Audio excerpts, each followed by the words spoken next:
In the late 2000s, R&B was in transition. Neo had the charts, Usher was still relevant, and Beyonce and Rihanna were redefining pop. But something was missing, a sound that blended raw emotion with futuristic production. Then, in December 2007, a quiet storm hit the industry, Love Hate by The Dream.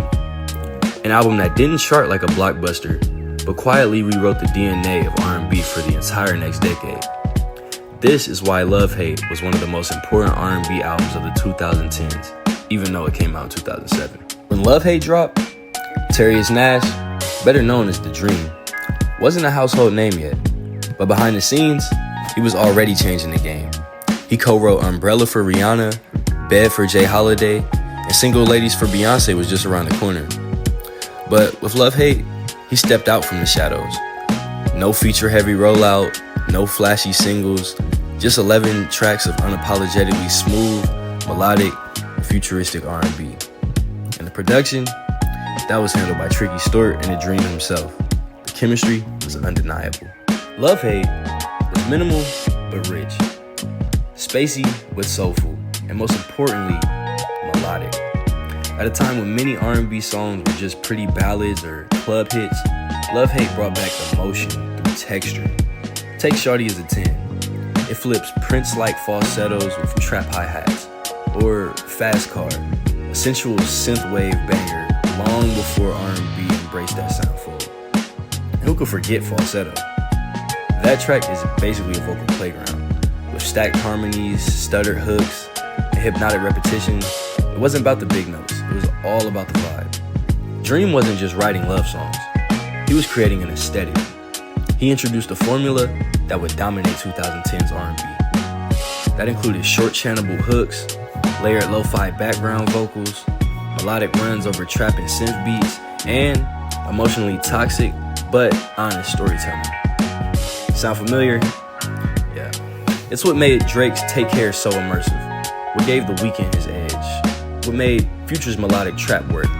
The Dream gave R&B permission to be messy, imperfect, and melodic as hell. Not every song needed a perfect vocal. Sometimes it just needed a feeling. Now, let's talk ripple effects. Drake's entire R&B adjacent lane owes a massive debt to Love Hate. Songs like Marvin's Room or Shot For Me live in that same emotionally toxic, late-night confession booth that The Dream built. The Weeknd's House of Balloons? Strip away the darkness, and what's left is Love Hate on drugs. Even Kanye West's 808s and Heartbreaks, released a year later, echoes The Dream's vocal styles and sonic minimalism. People credit Kanye for inventing sad boy auto-tune R&B, but The Dream already had the blueprint. And then there's the new wave, Bryson Tiller, PARTYNEXTDOOR, Ty Dolla $ign, all floating somewhere between The Dream's melodies and his moody production style. Today, Love Hate is considered a cult classic, though it never went platinum. It was never number one on Billboard, but for artists, producers, and fans who really listened, it was sacred. The Dream didn't just drop the album, he launched a new era, one where mood mattered more than chart placement, where R&B didn't need to choose between pop success and creative freedom.